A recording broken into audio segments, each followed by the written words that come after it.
Ini hanya Allah turunkan untuk umat Nabi Muhammad SAW. Catat ini ya. Dan saya belum pernah bagi dimanapun yang ini, yang versi lengkapnya. Kalau bisa dilakukan, bukan hanya dosa digugurkan, tapi setiap hurufnya mempercepat terkabulnya doa kita di hadapan Allah Subhanahu wa taala. Ya. Ada 2 surah di dalam Al-Qur'an yang bila 2 surah ini dibacakan, itu setiap hurufnya dihitung bisa berpotensi menggugurkan dosa sekaligus mengabulkan doa-doa yang dimintakan. Sepanjang doa itu baik untuk urusan dunia akhirat kita. Kalau salah satu kurang baik diperbaiki oleh Allah. Misal dunia baik tapi akhirat tidak, maka diperbaiki oleh Allah kepada yang lebih baik. Surat pertama Al-Fatihah, surah kedua Al-Baqarah. Sebelum doa baca tuh Al-Fatihah sama Al-Baqarah.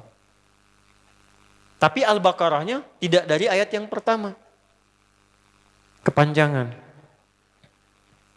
Cukupkan di ayat 285 sampai ayat 286, 2 ayat terakhir. Hadisnya sahih.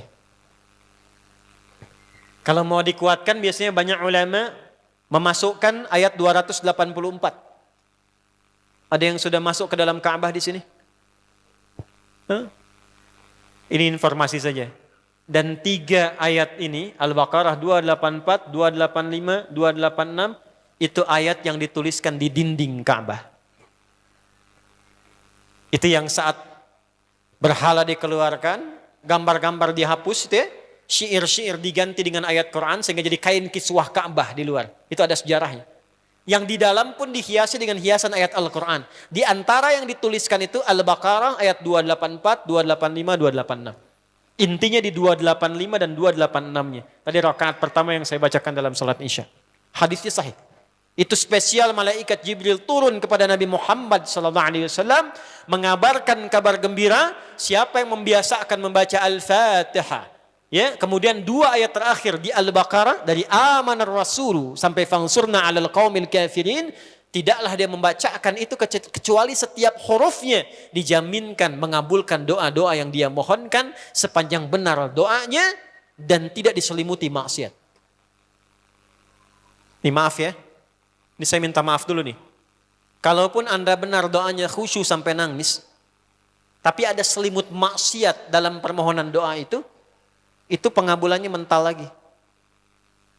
Hadisnya sahih.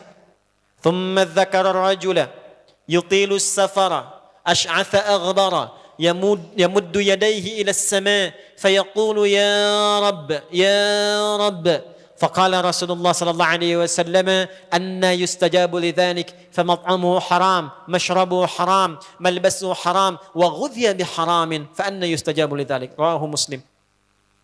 Nabi mengisahkan seorang lelaki menempuh perjalanan jauh. Awas, menempuh perjalanan panjang untuk ketaatan itu mempercepat doa dikabulkan 2 kali lipat dibanding orang biasa. Makanya kalau ada orang mau ke Mekah umrah, mau haji, titip doa. Ada yang mau beasiswa ke Madinah, ke Mekah, ke Al-Azhar, ke Mesir, titip doa.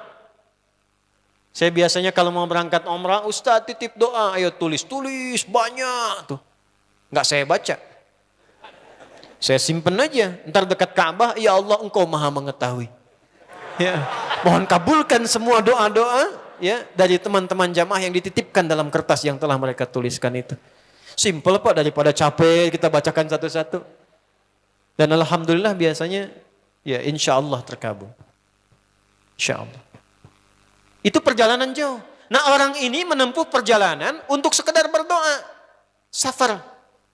Ya, safar yang baik. Kemudian yang kedua, yamuddu yadaihi ilas sama, dia mengangkat tangannya ke langit. Ini saya tidak bermaksud mengajarkan ya, cuma menunjukkan prakteknya begini nih. Ada yang bisa bantu saya enggak satu orang maju? Cepat. Yang depan aja, depan. Jazakallah khair. Mohon pegangkan mic sebentar. Ya, terima kasih ya. Lihat sini. Gini. Nah, jazakallah.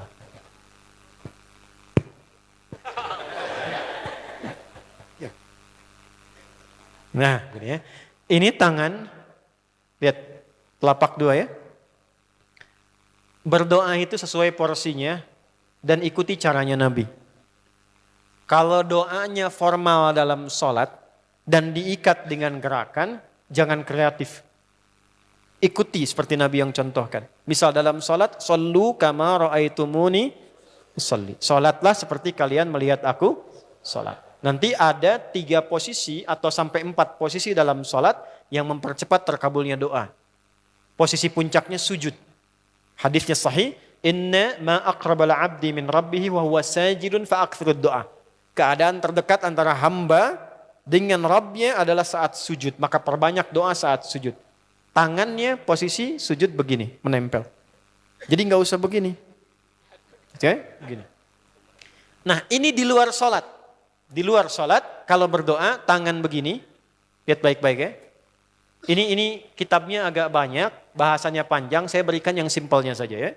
Baik. Ini kan teman-teman telapak yang kanan, yang kiri ya. Padukan begini. Ya. Lalu setiap Anda kan pasti punya garis yang kanan dengan garis yang kiri. Ada kan? Itu membentuk keseimbangan. Oh, ini bukan ilmu otak-atik ya. Ini ada sanadnya nih. Pertemukan 2 garis itu sehingga seimbang tangan ini. Tuh. Ini masalah sederhana tapi poinnya penting sekali. Sudah? Cara yang pertama begini. Ini di luar salat dan bukan dalam posisi saat istisqa, saat minta hujan. Begini. Sudah? Pertemukan. Lalu letakkan sejajar dengan dada di sini. Ya. Jadi kalau dada itu ini posisinya, ini nahar di sini. Ini ada rongga dari bagian atas dengan perut, ada rongga kosong. Nah ini yang disebut dengan sodrun di sini. Ya, kalau kita meletakkan telapak tangan saat sholat begini, letaknya di sini. Yang ini perut, yang ini nahar. Doa itu di sini. Jelas? Semakin kita memohon dengan lebih sangat, naikkan sedikit begini. Sudah? Kalau istisqa minta hujan agak lebih tinggi ke atas. Nah ini cara mengangkat yang standar di sini untuk memohon. Jelas? Oke, jazakallah khair.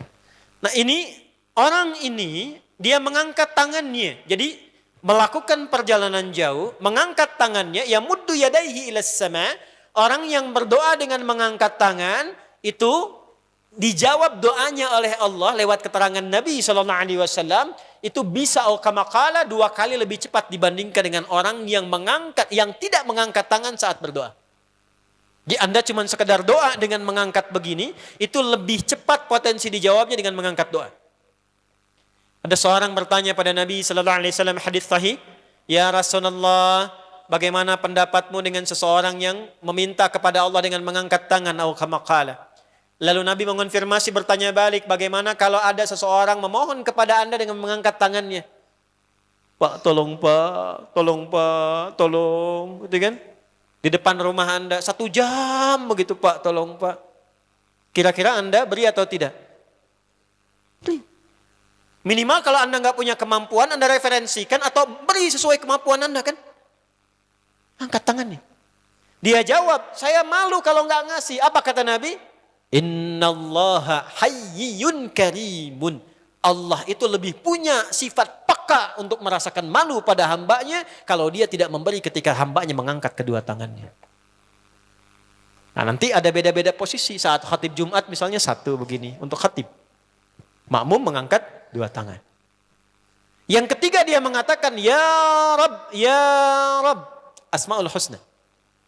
Doa yang dibuka dengan Al-Asma'ul Husna itu dijawab 2 kali lebih cepat dibandingkan dengan doa yang langsung dimohonkan kepada Allah. Itu perintah. Tahu Nabi Zakaria? Nabi Zakaria apa ujiannya? Diuji oleh Allah, hidup demikian lama sampai rambut memutih, fisiknya letih, istrinya divonis secara medis, maaf, monofos dan mandul. Kata medis gak mungkin punya keturunan. Maka beliau berdoa kepada Allah dan dalam doanya dimulai dengan Al-Asma'ul Husna. Sebelum sampai ke doa itu di Ali Imran ayat 38 sampai 39, buka dulu Quran surah 17 Al-Isra ayat 110. Ini perintah langsung dari Allah. Qulidullah awidur rahman ayyamma tad'u falahul asma'ul husna. Quran surah ke-7 ayat 180. Walillahil asma'ul husna fad'uhu biha. Fad'u biha. Qul Allah, kalau engkau punya masalah hambaku, dan tidak ada di dunia ini yang tidak punya masalah. Quran surah kedua ayat 155. Wala nabluwannakum bisyai'. Setiap yang hidup itu, aku pasti akan uji dengan masalah. Itu kata Allah. Jangan disimpan sampai di situ, teruskan. Bukan untuk membebani hambaku dengan masalah, tapi untuk menaikkan kualitas hidupnya sehingga menjadi lebih baik. Jadi ketika Allah titipkan masalah itu, bukan ingin membuat kita bermasalah. Tapi dengan masalah itu kita diuji supaya kualitas hidup kita menjadi lebih baik. Nih Anda yang kuliah di UPI di sini, ada ujian nggak? Ada. Untuk apa ujian itu diadakan? Supaya bisa melihat kualitas peningkatan ilmu Anda dari masuk sampai naik tingkat. Kalau nggak ada ujian nggak kelihatan kualitasnya bertambah. Logikanya begitu. Dan tidak mungkin Allah menguji seorang hamba di luar batas kemampuannya. La yukallifullahu nafsan illa. Jadi nggak ada orang yang hidup yang tidak punya masalah. Karena rumusnya mengatakan hidup berbanding lurus dengan masalah. Yang hidup pasti punya masalah. Yang tidak ingin punya masalah, tidak ingin hidup. Karena orang yang tidak hidup, yang hilang masalahnya, selesai hidupnya. Baik. Siapa yang tidak ingin punya masalah? Angkat tangan. Baik. Siapa yang ingin punya masalah? Alhamdulillah. Baik. Yang lain wallahu a'lam. Nah, kulit Allah kalau sedang diuji masalah, kan yang ngasih siapa? Yang nitipkan siapa? Yang punya solusinya siapa? Kalau Anda tahu yang punya solusinya Allah, kenapa curhatnya bukan kepada Allah? Kan sudah dicontohkan di Quran, kalau punya masalah curhatin ke Allah. Quran surah 12 ayat 86, sejak era Nabi Yakub. Masalah di rumah tangga, anak bermasalah curhatnya pada siapa? Allah. Innama ashku bathi wa huzni ilallah. Aku tuh kalau punya masalah, sesedih apapun, curhatnya Allah. Bentangkan sajadahmu.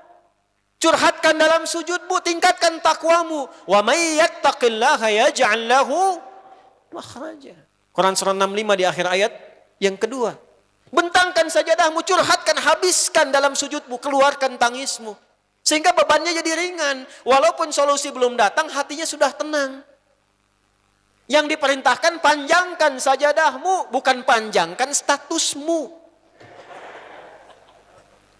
Kita sudah tahu ayatnya, paham ketentuannya, tapi kenapa prakteknya ditumpahkan di Instagram, di Facebook, bikin vlog di YouTube, hanya untuk curhat saja. Dan ironinya dalam hal yang demikian tahu yang menyelesaikan Allah. Sekarang tambah bonus, aminkan ya. Yang mengaminkan doa ini mudah-mudahan dihilangkan masalahnya. Puguma mana nanti bermasalah kene di dia. Itu gimana kumaha tuh teh? Paham? Curhatkan sama Allah. Nah, bagaimana mintanya? Sebut namanya ya Allah. Awidur Rahman. Kalau kita ingin minta lebih cepat, minta dengan kelembutan Ar-Rahman. Rahman itu bisa disebut namanya ya Rahman, bisa cari cara mintanya yang paling lembut, yang menyentuh. Allah senang dengan kalimat yang menyentuh. Misal ya. Kembali ke Nabi Zakaria tadi. Quran surah 3 ayat 38. Hunalika da'a Zakaria rabbah. Qala rabbi habli min ladunka dzurriyyatan thayyibah. Innaka sami'ud du'a. Ya Allah, hamba-hambamu itu telah menghukumi aku dan istriku tak akan mungkin punya keturunan. Sedangkan engkau yang maha pemberi tanpa punya batasan. Mereka mengatakan istriku punya keterbatasan. Maka aku memohon kepadamu yang pemberianmu tak ada batasan. Mohon ya Allah anugerahkan keturunan dari sisimu saja ketika mereka mengatakan tidak mungkin itu punya. Sungguh engkau yang maha mendengar doaku ya Allah. Perhatikan, kalau kepada yang maha mendengar saja tidak terkabulkan, mohon tunjukkan kepadaku saat ini dengan cara apa lagi dan kepada siapa lagi aku mesti memohon. Itu dalam banget. Ya Allah, Engkau perintahkan aku berikhtiar mencari kerja, aku lakukan. Engkau perintahkan mengeluarkan keringatku dengan cara yang halal, aku kerjakan ya Allah. Engkau perintahkan aku jauhi yang Engkau larang, aku lakukan ya Allah. Sekarang aku telah berikhtiar dari sejak keluar, aku telah menunaikan sholat subuh seperti yang Engkau maha mengetahuinya. Dan menjelang malam aku mengadukan bahkan di rumahmu ya Allah hanya untuk sesuap nasi bagi istri dan anakku dari yang halal itu. Aku telah melakukan apa yang Engkau perintahkan, aku hanya memohon apa yang telah Engkau janjikan. Kalau dengan semua ikhtiar yang aku kerjakan sampai detik aku bersujud di hadapanmu di rumahmu ini belum Kau kabulkan, mohon tunjukkan kepadaku di malam ini ya Allah, dengan cara apa lagi mesti aku memohon kepadamu. Minta. Pernah enggak begitu mintanya? Itu Rahman.